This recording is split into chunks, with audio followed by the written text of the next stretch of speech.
32, nu știu câte ori a spart shield-ul. Coconut doar așteaptă, doar stai pe loc. Doar, du-te mai în față. Stai? Uite-te, doar uite-te, cinema. Uite-te.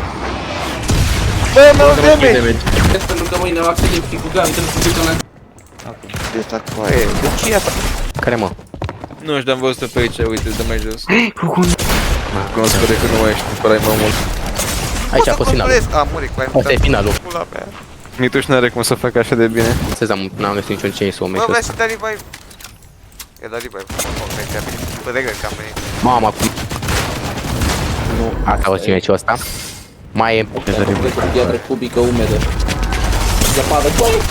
Care direcții? Nu din sens opus. Și mergi în intersecție și faci stângă. Fix în spate tău. Uite, dai.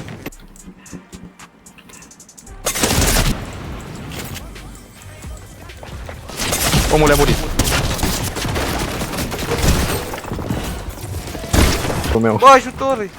Pentru știi că sunt low, omule, am lăsat low. Și eu l-am lansat, am călcat cu mașina de 2 ore. Cine e ăsta? Cine? Haide, omule, dăm rachetă. Ești retardat. Omoară-l. Mare cu conuțul un shotgun. Cum trage în el? Am murit. Lupul supraviețuiește.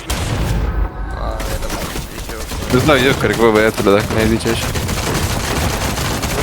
Omule, când... O să mă urată ca să-ți dau rebuș și ție. Dai să poate dau Hai, damage. hai. Băi, dar shotgun ăsta nu dă damage. Omule, Răzvan nu ia ura familiei doar arată că ești am. Oh! Bă, bine că sunt 2.